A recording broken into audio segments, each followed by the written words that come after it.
अरे वही बच्चे नजर नहीं आ रहे? जी वो भाईजान ट्यूशन पे गए हैं। अच्छा हुआ भाई साहब आप आ गए, वरना मैं आपकी तरफ चक्कर लगाने ही वाला था। अरे बस मैं यहाँ पर आया था ज़मीन देखने के लिए और तुम्हारी इतनी कॉल्स आ रही थी, मैंने कहा चलो तुमसे मिलता चलो। खैरियत तो है? जी हाँ, वो असल में थोड़ी परेशानी है। मैं ये कहना चाहता था कि जो मेरा जायदाद में हिस्सा है वो हिस्सा मुझे दे दें। वही दरअसल मैंने एक बिज़नेस स्टार्ट किया है और तुम्हारा पैसा जितना भी था तुम्हारे हिस्से का वो मैंने उसमें इन्वेस्ट कर दिया है। बस मसरूफियात की वजह से मैं तुम्हें बता नहीं सका। तुम्हारा जो भी मुनाफा होगा ना वो तुम्हारे अकाउंट में जाता रहेगा। तो वो भाई साहब प्रॉफिट कब तक आएगा? देखो बिज़नेस अभी स्टार्ट किया है, तकरीबन 1 साल तो लगेगा एस्टेब्लिश होने में। लेकिन भाई साहब मुझे पैसों की बहुत ज़रूरत है। कितने पैसे चाहिए तुम्हें? ये लो, तो ये लो, ये 5,000 से काम चला लो। 5,000 रुपये? ये लो, ये पूरे 10,000 रुपये हो गए। अब इससे ज़्यादा नहीं है मेरे पास, इसी से काम चला लो।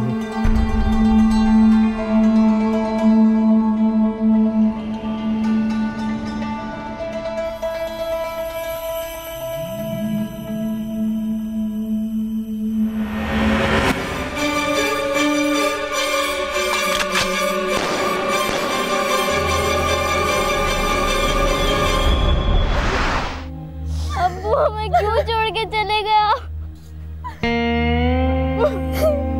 अब्बू, अब्बू,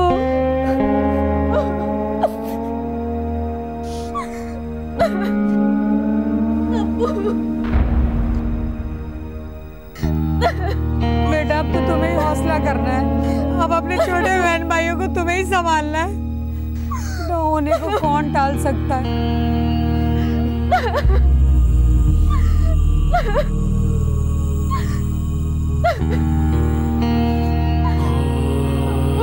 दिनेश बेटा, मेरे बाद फरवा और दानिश का तुम ही ने ख्याल रखना। तुम हिम्मत मत हारना। अब्बू, आप ऐसी बातें मत करें। आप तो हमेशा हमारे साथ रहेंगे।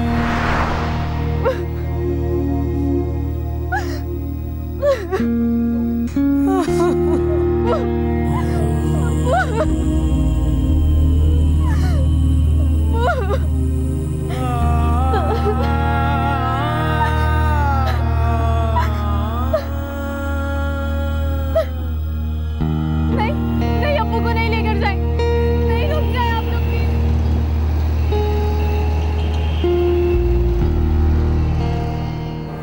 अस्सलाम वालेकुम रियाज भाई। वालेकुम सलाम, वालेकुम सलाम। आओ आओ, क्या चाहिए? 2 किलो चावल दे दें। पैसे तो हैं ना तुम्हारे पास? जी। अगर कभी पैसे ख़त्म भी हो जाए ना तो आ जाए करो, कोई मसला नहीं, कर लेंगे फिर कुछ ना कुछ।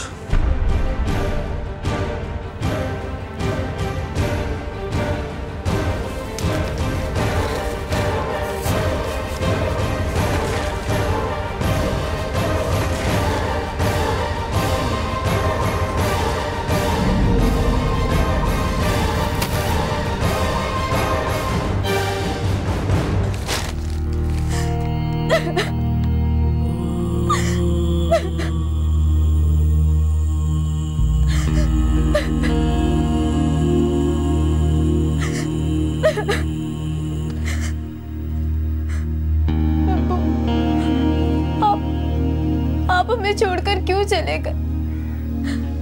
मैं आपके बगैर कैसे रहूंगी?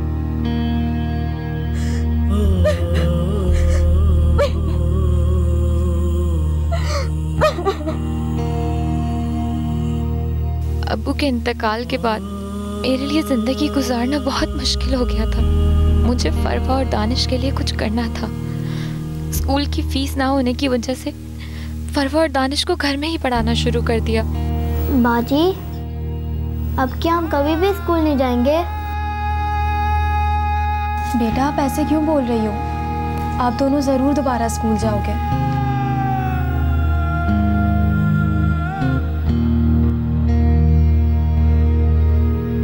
बाजी, अब स्कूल की फीस के पैसे कहाँ से आएंगे? और अब्बू भी नहीं है। बेटा आप फिक्र मत करो, मैं फ़ीस जमा करवा दूंगी। अच्छा अब आप दोनों पढ़ाई करो, मैं अभी रोटी बना कर आती हूँ।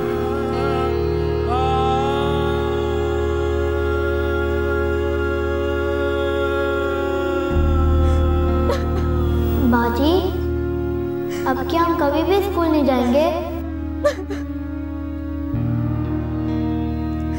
बाजी, अब स्कूल की फीस के पैसे कहाँ से आएंगे? और अब्बू भी नहीं है।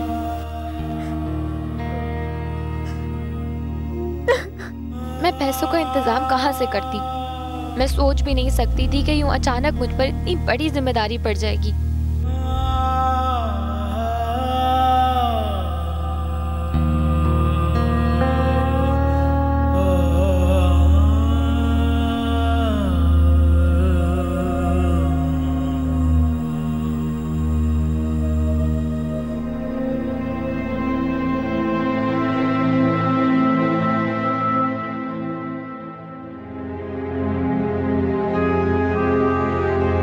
फरवा हर काम में मेरा हाथ बटाने की कोशिश करती थी, मगर परेशानियां थी कि कम होने का नाम ही नहीं ले रही थी।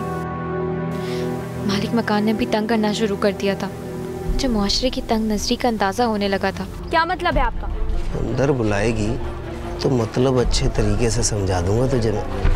आपको जो कहना है यहीं से ही कहिए, मैं आपको अंदर नहीं बुला सकती। तो कमाल है, तेरे तो नखरे ही नहीं मिल रहा। एक बात सुन ले मेरी, सिर्फ तेरे बाप का लिहाज कर रहा हूँ, मेरी बात मान ले। और उसके बाद फिर जब तक तेरा दिल करे इस घर में रहना, तुझे कौन मना करेगा?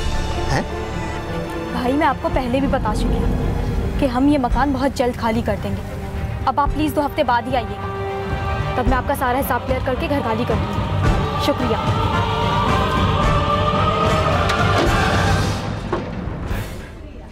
वाह भाई, बाप नहीं रहा तो अब अकड़ी अकड़ी फिरती रहेगी तू। और देख मेरी बात मान ले, वरना यहीं पे अपना सारा घर का सामान छोड़ के जाना, किराया मैं माफ कर दूंगा।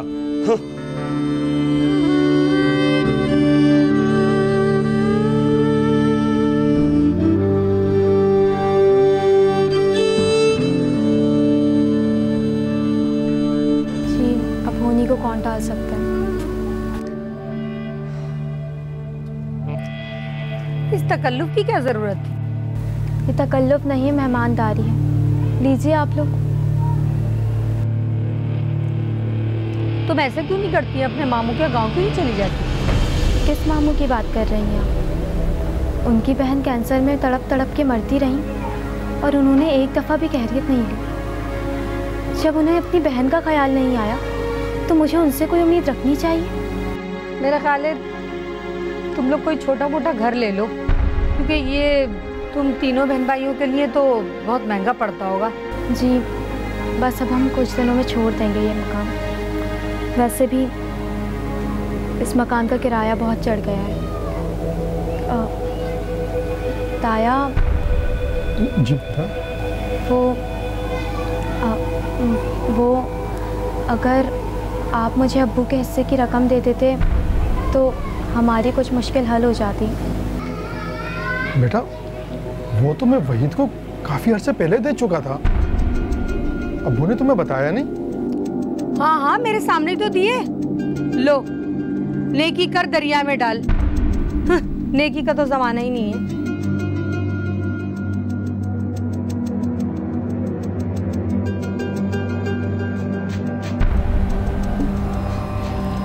हम चलते हैं।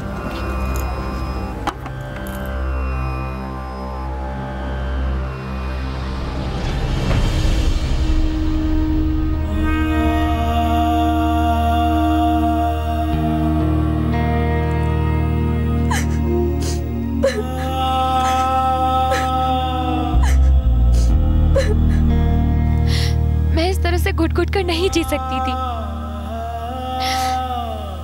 इस दुनिया का सामना करने के लिए मैंने खुद को मजबूत बनाने का इरादा किया।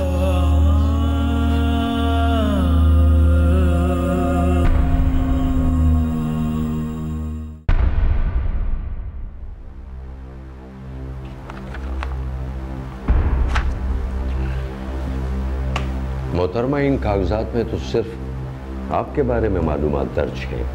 वो इसलिए सर क्योंकि मैंने इससे पहले कभी कोई जॉब नहीं की, लेकिन मैं अपने दोनों छोटे बहन भाइयों को घर पर पढ़ाती हूँ। आपका क्या मतलब है? जो घर में मैनेजर बना फिरता है उसे मैनेजर की जॉब दे दीजिए। सॉरी सर, लेकिन मेरा ये मतलब नहीं था।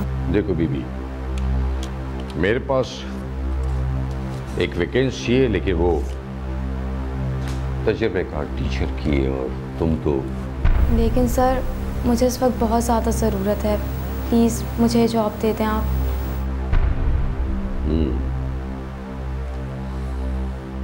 बहुत ज़्यादा ज़रूरत है। चलिए, मैं ऐसा करता हूँ कि तुम्हें फिजिकल थेरेपी की टीचर रख लेता हूँ। हाँ, लेकिन सैटरडे को भी आना होगा।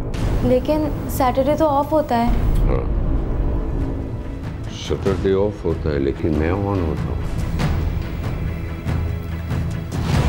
सॉरी सर, मैं तो ये भूल ही गई थी कि आप जैसे पढ़े लिखे जाहिल लोग इतने मोतबर शोबे में बैठे, जब भी तो मुल्क का ये हाल हो रहा है। Shut up! मेरे साथ इस तरह की गुफ्तगू करने की तुम्हारी हिम्मत कैसे? आप जैसे लोगों ने ही हिम्मत दिलाई है सर।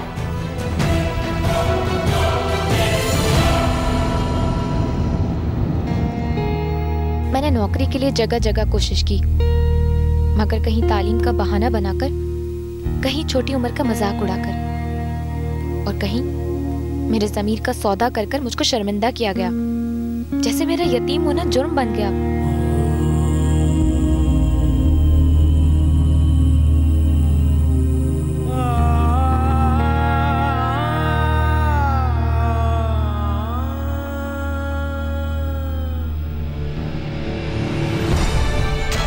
और मालिक मकान अपनी महदूद सोच से बाहर ही नहीं निकल रहा था।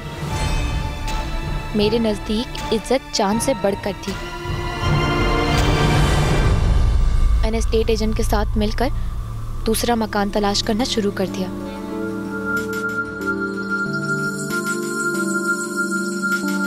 बहुत जल्द मुझे कम किराए पर छोटा सा मकान मिल गया, और वो मकान जिससे अब्बू की यादें जुड़ी थी छोड़ दिया।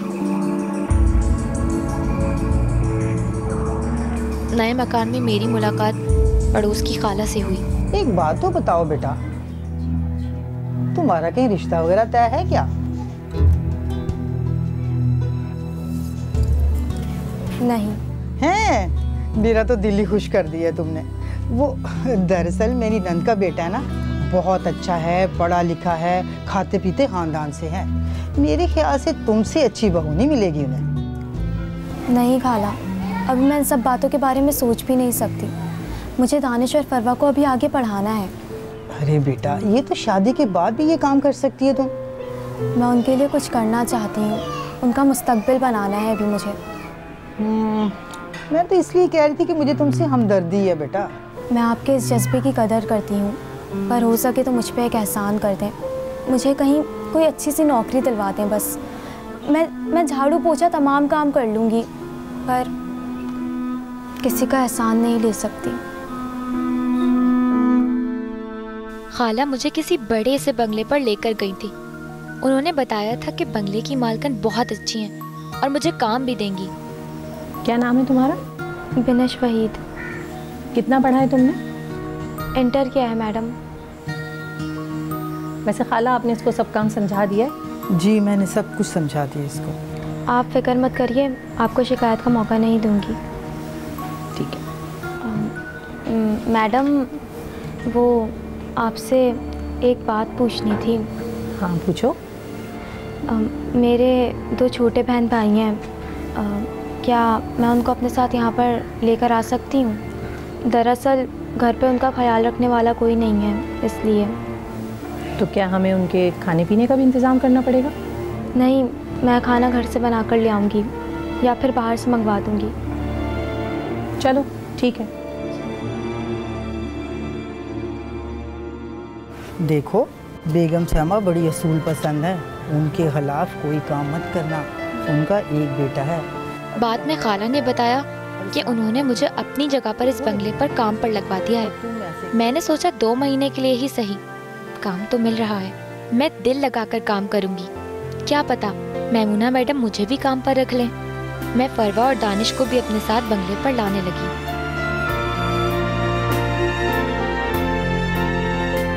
मैंने बंगले में काम करना शुरू कर दिया। मैं उनके घर में पूरी ईमानदारी के साथ काम कर रही थी।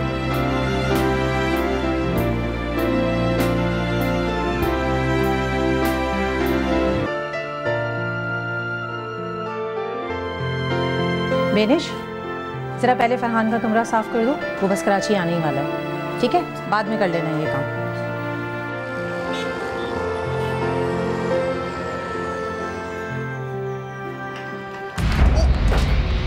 वो सॉरी मैंने देखा नहीं था।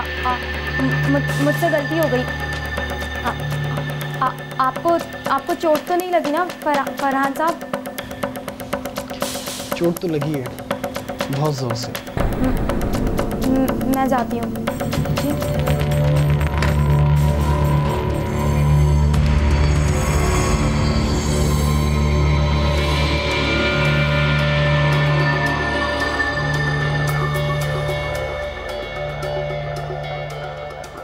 सुनो जी, मुझे एक ज़रूरी काम से अभी बाहर जाना है। हो सकता है मुझे रात हो जाए। तुम सारे काम निपटा के अपने घर चली जाना। जी ठीक है बेगम साहब। ठीक है जी। हाँ, तो याद करो पहला क्वेश्चन जल्दी से। What is mirror? Come in. Farhan साहब खाना टेबल पे रख दो। जी।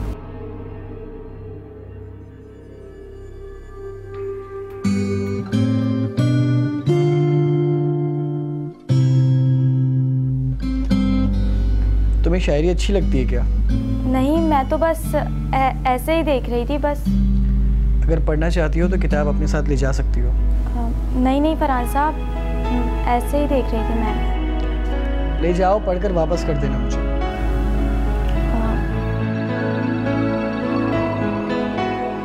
जी शुक्रिया फरहान साहब। कोई बात नहीं।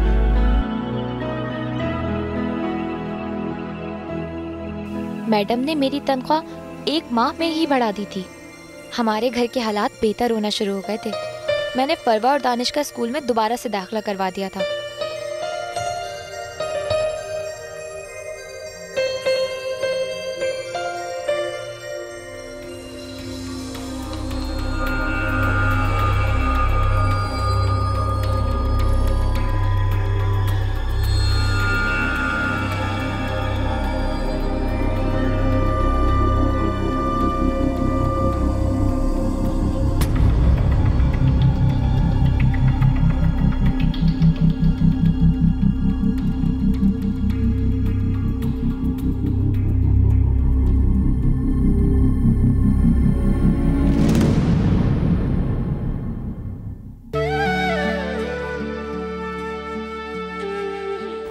कितनी तहजीब से बैठी हूँ आज सर को झुकाकर।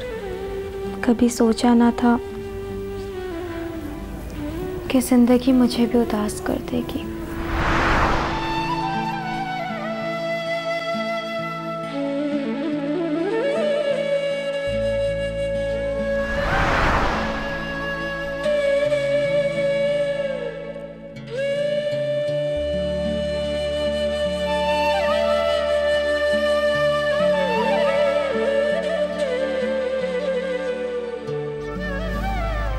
बेनिश जी, तुम्हें जो मैंने किताब दी थी वो तुमने पढ़ ली? वो मैं आपको कल वापस कर दूंगी। It's okay. ये एक और किताब लाया था तुम्हारे लिए, उम्मीद है तुम्हें पसंद आएगी। शुक्रिया। कोई बात नहीं। मैं खुली हुई एक सच्चाई हूँ, मुझे जानने वाले जानते हैं। फरहान साहब का इखलाक बहुत अच्छा था। वो मुझे हंसाने की कोशिश करते रहते थे।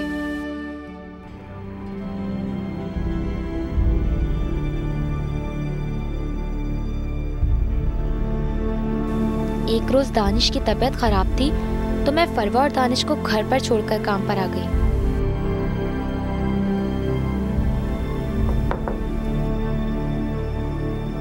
अच्छा, 1 सेकेंड होल्ड करो। हाँ बोलो। बेगम साहिबा, वो मेरे भाई की तबीयत ठीक नहीं है। मैंने घर का सारा काम कर दिया है। क्या मैं घर जा सकती हूँ? मैंने जो कपड़े तुम्हें दिए थे वो तुमने प्रेस कर लिए? जी मैंने कर दिए हैं। अच्छा ठीक है चलो। अच्छा बात सुनो। जी। तुम्हें कुछ पैसे चाहिए? नहीं शुक्रिया। चलो ठीक है। हाँ कुछ नहीं, वो मासी आ गई थी, वो जाने को कह रही है कहीं।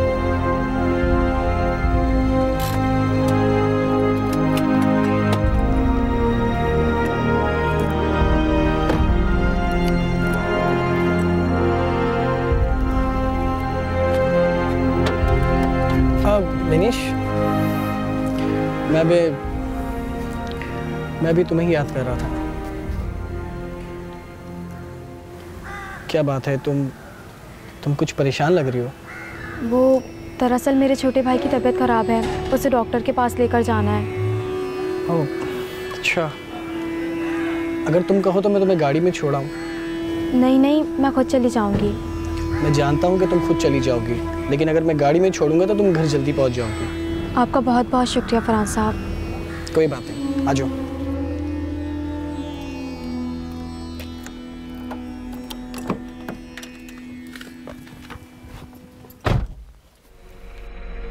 आगे आके बैठ जाओ यार, तुम्हें अगवा नहीं करूंगा।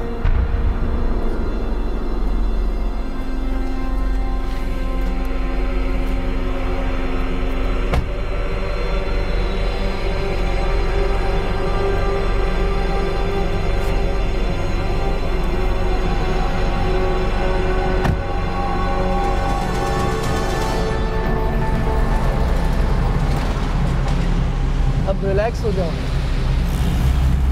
जी फरहान साहब। अगर तुम मुझे सिर्फ फरहान कहोगी तो मुझे ज़्यादा अच्छा लगेगा। लेकिन मैं आपका नाम कैसे ले सकती हूँ? अरे भाई, मैं इतना बड़ा नहीं हूँ, मेरे ख्याल से तुमसे चंद साल ही बड़ा हूँगा।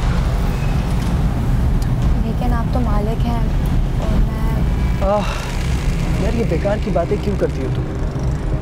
सब इंसान बराबर होते हैं। क्या पता कल को तुम्हारे पास इतनी दौलत आ जाए कि मैं तुम्हारी नौकरी कर रहा हूँ।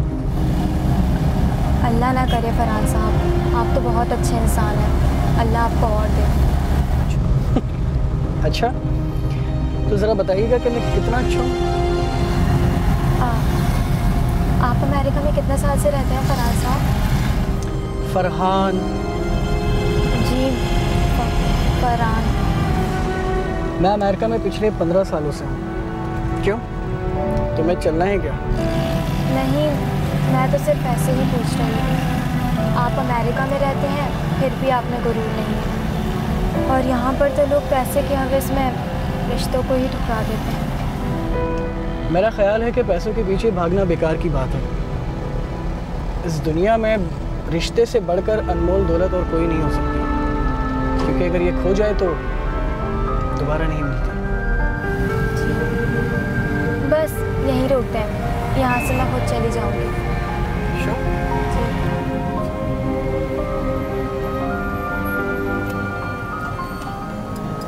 एक मिनट, ये लो। ये किस लिए? ये मेरी तरफ से एक छोटा सा गिफ्ट है तुम्हारे लिए, प्लीज़ इनकार मत करना। लेकिन इसकी कोई ज़रूरत नहीं है, प्लीज़। मैंने कहा ना, इनकार मत करना। जब तुम्हारे भाई की तबीयत ठीक हो जाए और तुम रिलैक्स हो जाओ, तब इस गिफ्ट को खोल के देखना। ओके? शुक्रिया।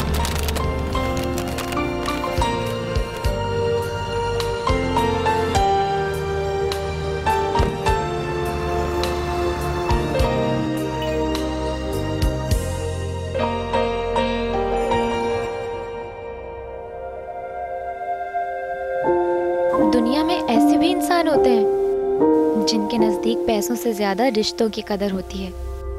मगर मुझे हैरानी हो रही थी कि इतने अमीर घर का लड़का मुझ जैसी मामूली नौकरानी के साथ इतना मुखलिस कैसे हो सकता है।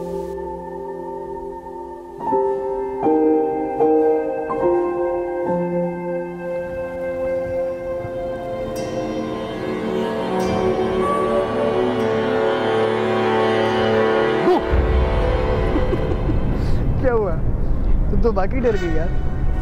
आप प्लीज आइंदा ऐसी हरकत मत करिएगा। क्यों यार? हाथ छोड़े मेरा। क्यों? मैं तुम्हारा हाथ नहीं पकड़ सकता क्या? आपने मुझे इसलिए तोहफा दिया था। यार अब ये तोहफा बीच में कहाँ से आ गया? देखिए फरहान साहब, मैं इस तरह की लड़की नहीं हूँ जिस तरह की आप मुझे समझ रहे हैं। मैं आपकी पहले बहुत इज्जत करती थी, लेकिन अब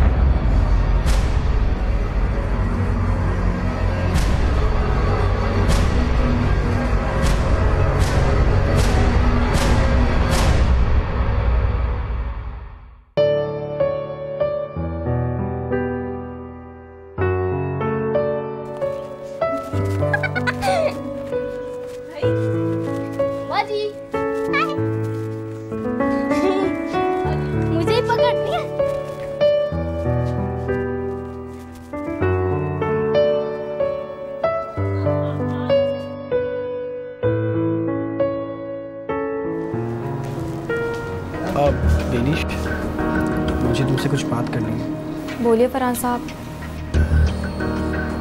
देखो वो उस दिन जो कुछ भी हुआ उसके... देखिए मुझे बहुत काम पड़े हैं, अगर आपको कोई काम है तो बताइए। कोई काम नहीं। मुझे फरहान साहब का इस तरह से मजाक करना बिल्कुल अच्छा नहीं लगा था। मुझे गलत फहमी थी कि फरहान साहब शायद मुआशरे का दूसरा रुख है, मगर मैं गलत थी। मैं मैमूना मैडम का बंगला चाहते हुए भी नहीं छोड़ सकती थी, क्योंकि मैडम बहुत अच्छी थी और उन्हीं की वजह से हमारे घर में खुशियाँ आई थी। मैं फरहान साहब की तरफ से मोहतात हो गई थी और उनको नज़रअंदाज करना शुरू कर दिया था।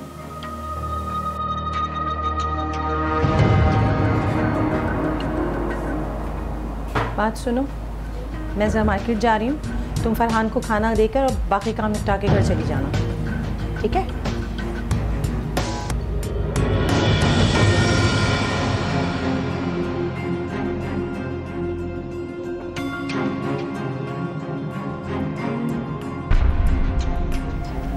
अरे फरहान साहब, आप क्यों काम कर रहे हैं? आप मुझे बता देते, मैं कर देती।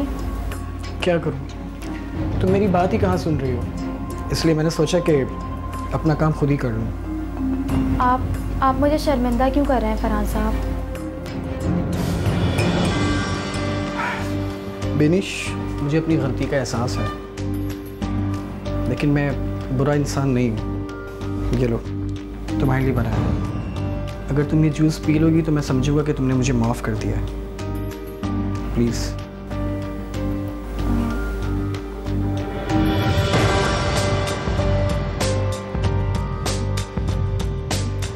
Thank you.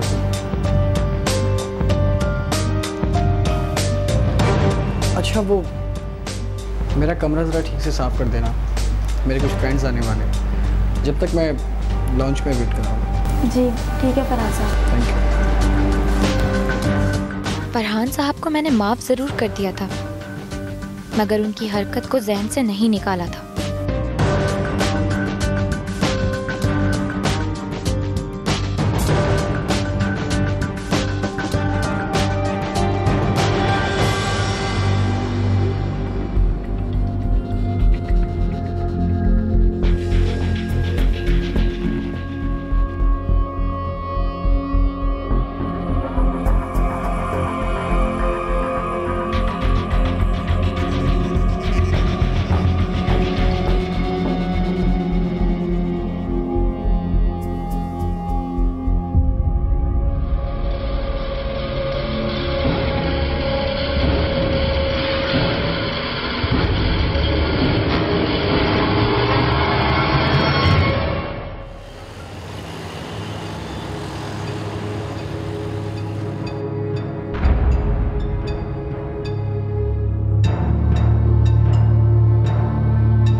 बाजी उठे, बाजी उठे, बाजी उठे। क्या हुआ आपको बाजी? घर चले बाजी, जल्दी उठे बाजी। क्या हुआ बाजी? शाम हो गई, उठे, चले घर चले।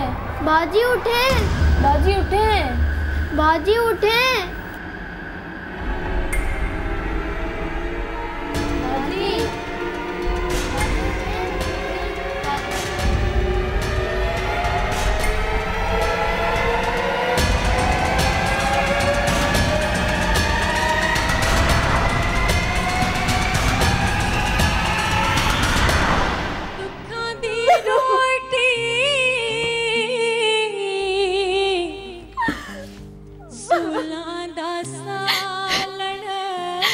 सोच भी नहीं सकती थी कि फरहान साहब इतने गिरे हुए इंसान हैं।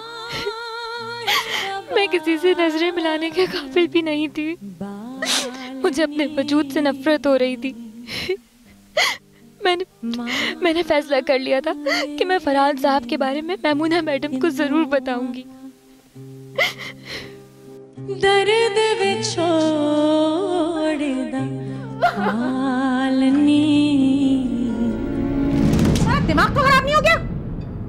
तुम ऐसा सोच भी कैसे सकती हो कि फरहान ये हरकत करेगा, और वो भी तुम्हारे साथ? मैडम मैं सच बोल रही हूँ। आप प्लीज मेरा यकीन करिए। साहब जी ने मुझे धोखा दिया है मैडम। मैं सच बोल रही हूँ। चुप करो। मैंने तुम्हें काम पे रखा, तुम्हारी तनख्वाह बढ़ाई इसलिए कि तुम मेरे घर पे कब्जा कर सको, और तुम क्या समझ रही हो तुम्हारी इस ड्रामेबाजी पे मैं यकीन कर लूंगी? अच्छी तरह जानती हो तुम जैसी लड़कियों को जो सिर्फ अमीर लड़कों को फंसाती हैं। मैडम मैं आपके आगे हाथ जोड़ती हूँ, मैं आपके पाँव पड़ती हूँ मैडम। प्लीज मेरी बात का यकीन करिए, मैं झूठ नहीं बोल रही मैडम। दफा हो जाओ मेरे घर से फौरन। निकलो यहाँ से तुम।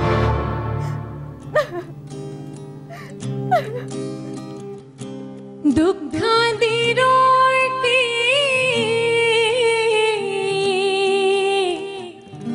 सूला दा सालन। दुखा दी रोटी सूला दा सालन। आही दा बालन बालनी। माए नी मैं किन्नू आखा दर्द विच छोड़ दा हालनी।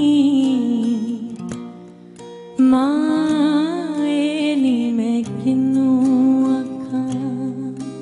मेरी जिंदगी इतने भयानक दौराहे पर पहुंच जाएगी मैंने कभी सोचा भी नहीं था। फरहान साहब मेरी इज्जत को रौंद कर अमेरिका चले गए थे। जंगल बेले फेरा ढूंढे दी। मैं खाला के पास वापस गई तो मालूम हुआ कि वो अपने किसी रिश्तेदार की शादी में हैदराबाद गई हुई है। घर में फाके होने लगे, परवा और दानिश बीमार रहने लगे। मेरी समझ में नहीं आ रहा था कि क्या करूं। मैं बस अल्लाह वास्ते जिंदगी गुजारने पर मजबूर हूँ और ये सोच रही हूँ कि अब और कितनी मुश्किलें मेरी जिंदगी का मुकद्दर बनेंगी। दुखा दी रोटी सूला दा सालन। आही दा बालन बालनी। मां